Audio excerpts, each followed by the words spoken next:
तो स्वागत है आप सबों का हमारे एजुकेशन की इस नई दुनिया राजन अ बिलीफ में। जैसा कि मैंने आप लोगों को बताया था कि मैं अब अपने इस YouTube चैनल पर आप लोगों के साथ यूपीएससी यानी कि यूनियन पब्लिक सर्विस कमीशन के प्रीवियस ईयर्स के क्वेश्चन को भी डिस्कस करूंगा।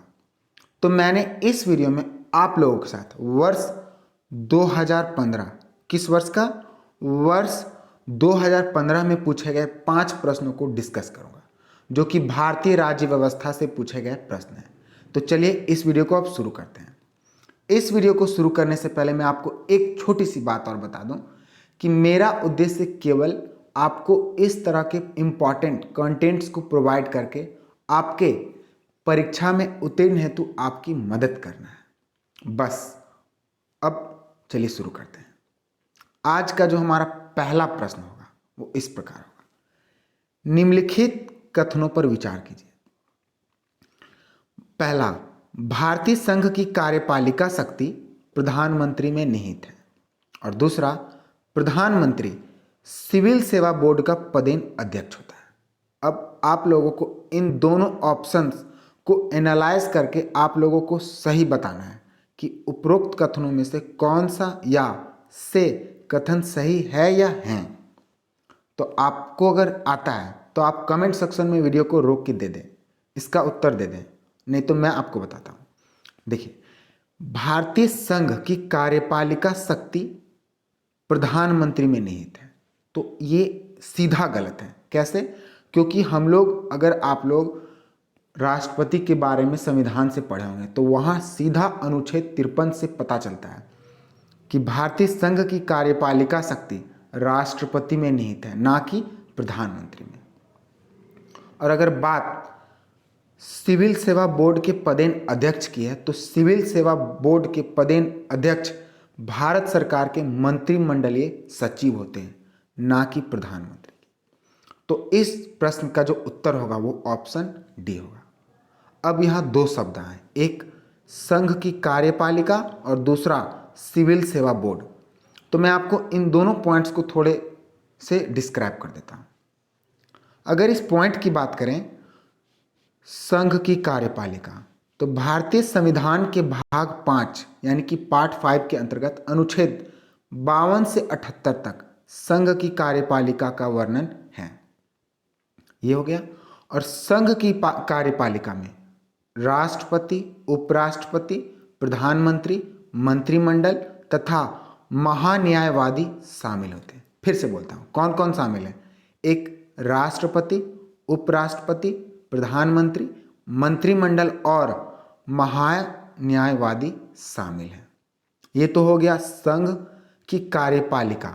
मतलब जब भी आप लोग अब संघ की कार्यपालिका का शब्द देखें, यानी कि ये शब्द को देखेंगे, तो आपको ये दोनों पॉइंट याद आने चाहिए। अब सिविल सेवा बोर्ड की है, तो मैंने अभी आपको बता ही दिया कि सिविल सेवा बोर्ड का अध्यक्ष भारत सरकार का मंत्रिमंडलीय सचिव होता है। तो इस प्रश्न से हमें इतनी जानकारियां मिलती हैं। मेरा उद्देश्य, मैं फिर से बता दे रहा हूं, मेरा उद्देश्य आप लोगों को परीक्षा में उत्तीर्ण हेतु आपकी मदद करना है। ठीक है, नेक्स्ट क्वेश्चन। दूसरा क्वेश्चन है, जब संसद के दोनों सदनों की संयुक्त बैठक में कोई विधेयक निर्दिष्ट किया जाता है तो इसे किसके द्वारा पारित किया जाना होता है?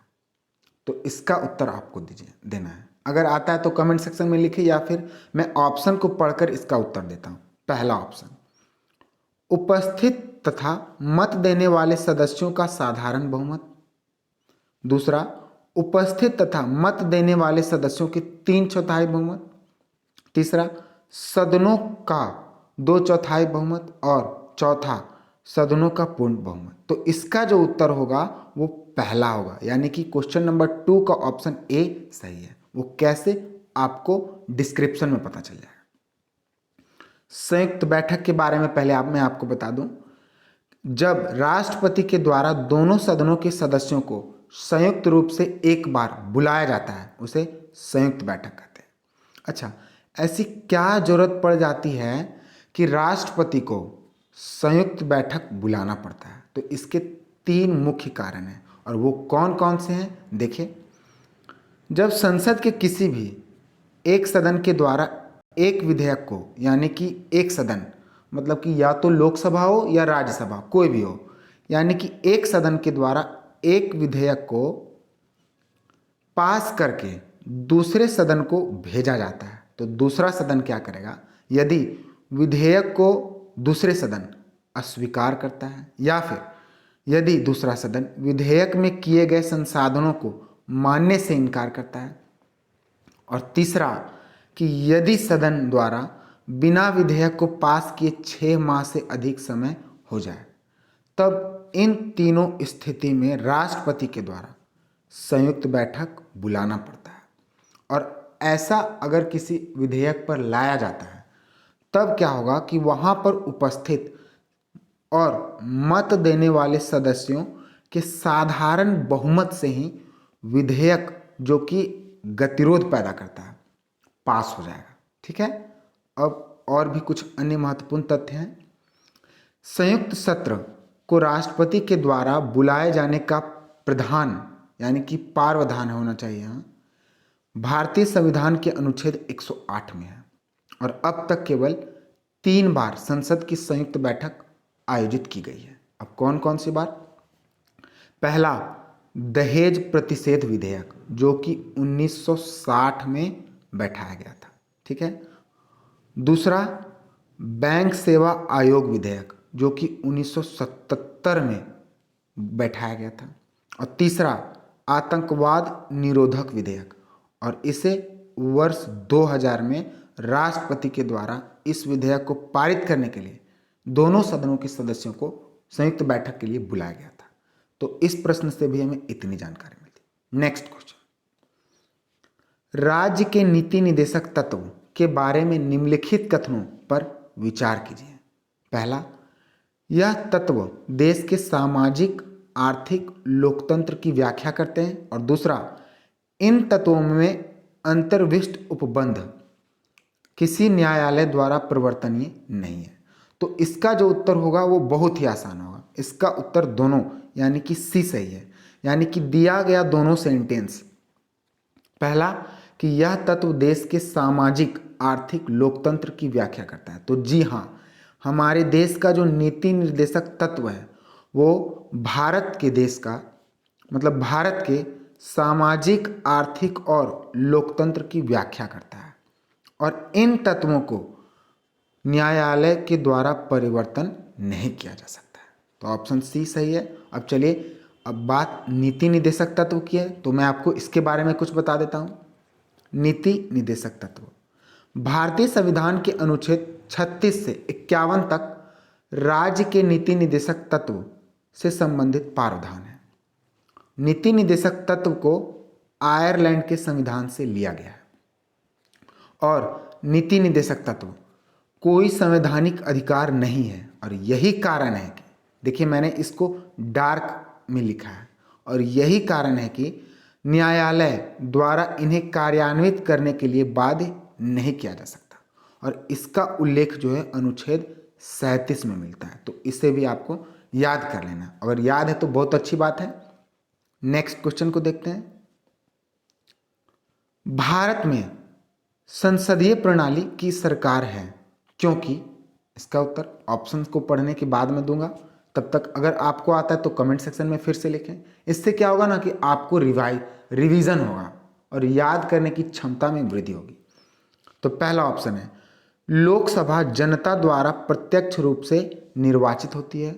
दूसरा, संसद संविधान का संशोधन कर सकती है। तीसरा, राज्यसभा को भंग नहीं किया जा सकता। और चौथा, मंत्रिपरिषद लोकसभा के प्रति उत्तरदायी है। तो भारत जो है वो संसदीय प्रणाली की सरकार है क्योंकि मंत्रिपरिषद क्या होगा, मंत्रिपरिषद लोकसभा के प्रति उत्तरदायित्व है। तो इस प्रश्न का उत्तर ऑप्शन डी सही है। वो कैसे होगा, चलिए डिस्क्रिप्शन में पता चलेगा। सबसे पहले मैं आपको संसदीय प्रणाली या संसदीय व्यवस्था के बारे में बता देता हूँ। सरकार की संसदीय व्यवस्था वह व्यवस्था है जिसमें कार्यपालिका अपनी नीतियों एवं कार्यों के लिए विधायिका के प्रति उत्तरदायित्व होती है। ठीक है, पहला कारण।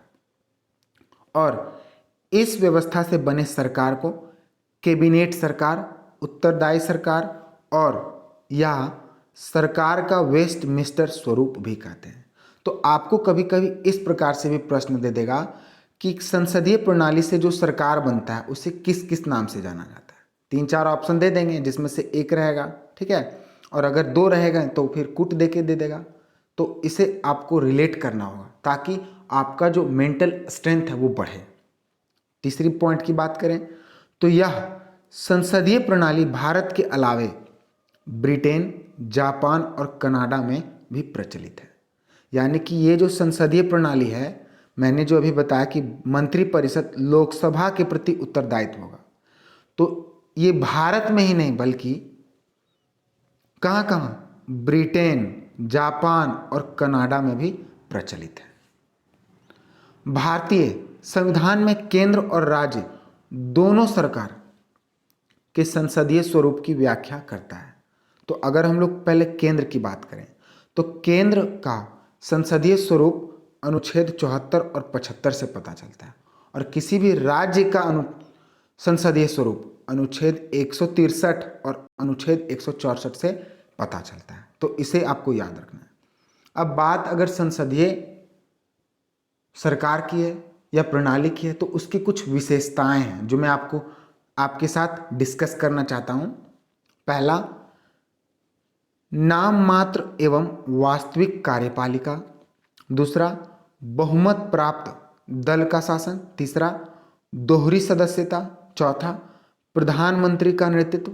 पांचवा, गोपनीयता और निचली सदन का विघटन।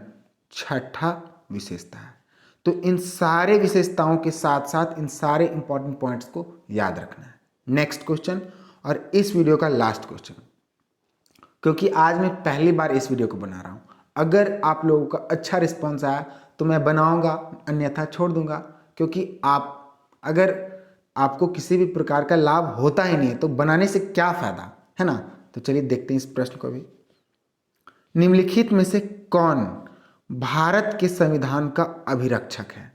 तो ये क्वेश्चन जो है बहुत ही ज़्यादा आसान है। अगर आप न्यायालय के बारे में पढ़ें तो इसका उत्तर जो है वो हो जाएगा भारत का उच्चतम न्यायालय। कि भारत का जो उच्चतम न्यायालय है वो भारत के संविधान का अभिरक्षक होता है, ठीक है। तो क्वेश्चन नंबर 5 का ऑप्शन डी सही है। देखिए आप लोग अपना रिस्पांस जरूर दें, कैसा लगा मेरा जो डिस्क्रिप्शन मेथड था, कैसा था, या फिर क्या इम्प्रूवमेंट होना चाहिए वो भी आप मुझे ज़रूर बताइएगा कमेंट सेक्शन में, जो कि ताकि मैं आप लोगों को मदद कर सकूं। यही वीडियो का लास्ट क्वेश्चन था। All the best, good luck.